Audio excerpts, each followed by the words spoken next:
दोस्तों वीडियो पसंद आने पर मैथ्स मंत्र चैनल को लाइक और सब्सक्राइब करना ना भूलें। दोस्तों मैथ्स मंत्र चैनल में आपका स्वागत है। आज के क्लास में हम लोग प्रॉफिट लॉस से जुड़े कुछ महत्वपूर्ण प्रश्नों को देखने वाले हैं। तो चलिए शुरू करते हैं आज का क्लास। आपके बोर्ड पर पहला क्वेश्चन। तो चलिए दोस्तों इस क्वेश्चन को देखते हैं।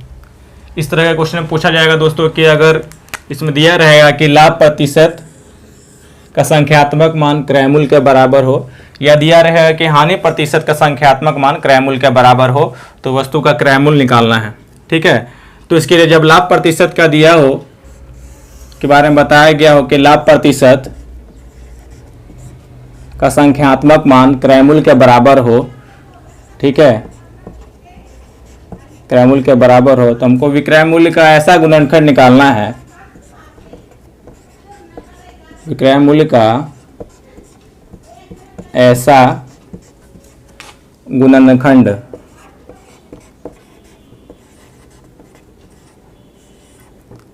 निकालना है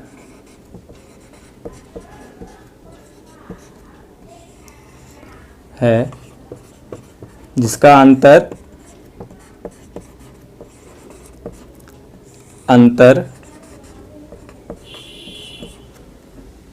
10 हो। ठीक है दोस्तों, ये आपका ट्रिक हो गया कि अगर लाभ प्रतिशत क्रय मूल्य के बराबर हो तो हमको देखना है कि विक्रय मूल्य का अंतर निकालना, जिसका अंतर कितना हो, 10 हो।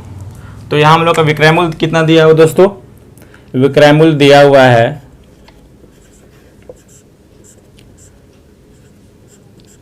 75। तो 75 का गुणनखंड निकालिए जिसका अंतर कितना हो, 10 हो। ठीक है। तो क्या होगा, अगर हम 15 गुना 5 लिखते हैं तो 15 पर 75 होता है। ठीक है। और जिसका अंतर कितना होता है, दोनों के बीच का अंतर भी कितना होगा, 10 होगा।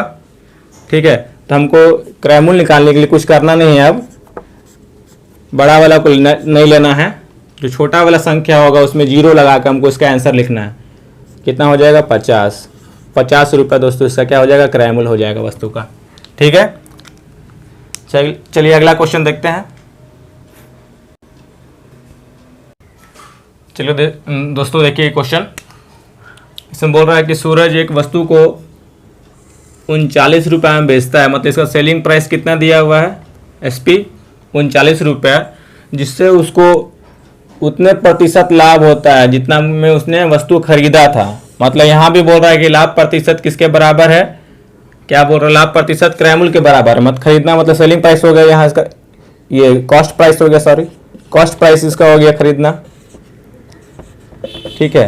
तो यहाँ भी दिया हुआ है कि लाभ प्रतिशत किसके बराबर है, क्रय मूल्य के बराबर है। तो हमको विक्रय मूल्य का ऐसा दो गुणनखंड लेना होगा जिसका अंतर कितना हो, 10 हो। तो विक्रय मूल्य कितना दिया हम लोग का, विक्रय मूल्य दिया हुआ 39 रुपया। इसका दो ऐसा गुणनखंड निकालिए जिसका अंतर कितना हो, 10। तो हम लोग जानेंगे कि 13 या 39 होता है। बड़ा वाला को नहीं लेना है, छोटा वाला में एक 0 लगा के हमको इसका क्या लिखना है, कॉस्ट प्राइस लिखना है। ठीक है। तो कॉस्ट प्राइस इसका कितना हो जाएगा, 30 रुपीज़, 30 रुपया हो जाएगा इसका क्रय मूल्य। ठीक है। ऐसा करता दोस्तों, ये समझ में आ रहा होगा आपको। चलिए अगला क्वेश्चन देखते हैं जिसमें हानि प्रतिशत के बारे में दिया रहेगा। चलिए दोस्तों इस क्वेश्चन को देखिए। इसमें क्या बोल रहा है कि रमेश एक वस्तु को 21 रुपये में बेचता है, ठीक है, जिससे उसको उतने प्रतिशत की हानि होती है जितने की उसने वस्तु खरीदी थी। यहाँ क्या बोल रहा है कि हानि प्रतिशत होता है किसके बराबर, क्रय मूल्य के बराबर। ठीक है। तो इसके लिए आपको याद रखना है, क्या जब दिया हो हानि प्रतिशत क्रय मूल्य के बराबर हो, तो इसके लिए आपको ट्रिक याद रखना है कि विक्रय मूल्य का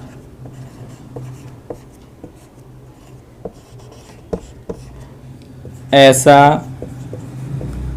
गुणनखंड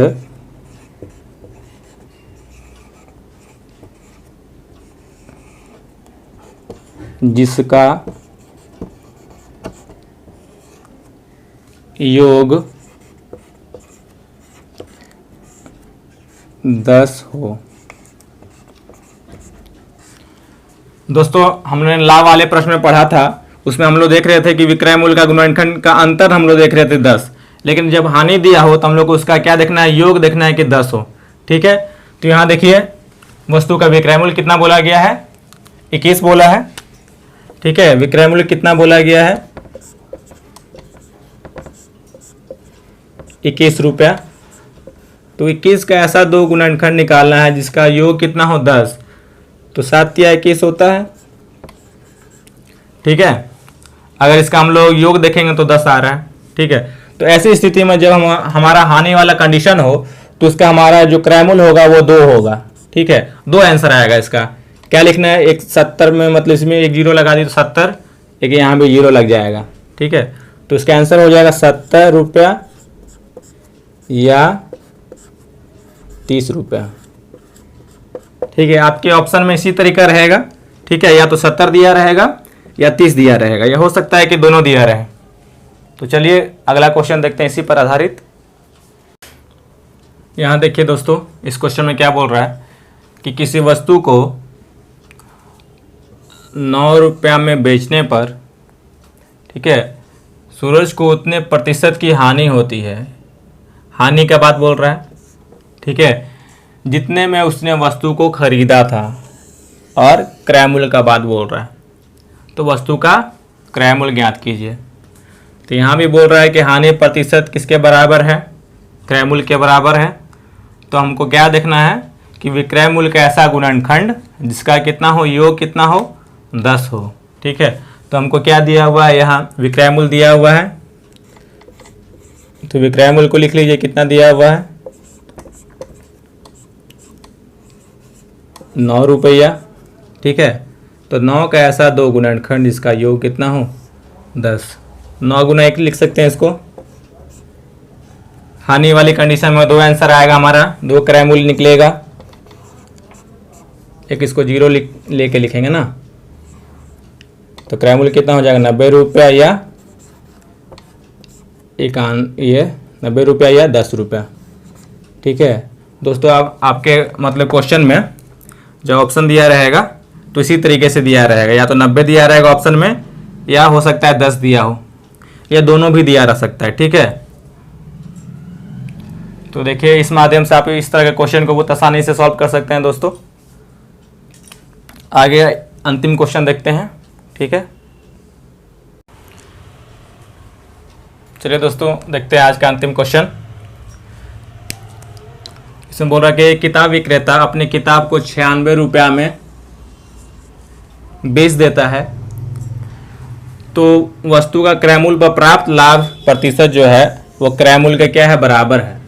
ठीक है, तो हम लोग से पूछ रहा है कि वस्तु का क्रय मूल्य क्या होगा। ठीक है, यहाँ हमारा मतलब बोला गया है कि लाभ प्रतिशत किसके बराबर है, क्रय मूल्य के बराबर है। लाभ प्रतिशत बोल दिया गया है क्रय मूल्य के बराबर।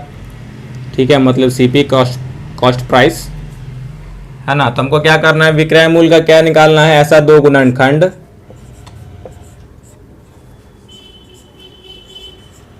जिसका अंतर कितना हो, 10 हो। ठीक है, तो 96 है, इसका गुणनखंड निकालिएगा। तो सबसे पहले देखिएगा कि 16 छक 96 होता है। ठीक है, तो लाभ वाली कंडीशन में मैंने क्या बताया था आपको, बड़ा वाला छोड़ देना है। ठीक है, छोटा वाला में 0 लिख के क्या लिखना है, कॉस्ट प्राइस लिखना है, मतलब क्रय मूल्य लिखना है। तो क्रय मूल्य कितना हो जाएगा, 60 रुपया। ठीक है दोस्तों, आशा करता हूँ दोस्तों आपको ये वीडियो पसंद आया हो। इसी तरह के वीडियो पाने के लिए चैनल को सब्सक्राइब करें और बेल आइकन को प्रेस करें। ठीक है, चलिए मिलते हैं अगले क्लास में।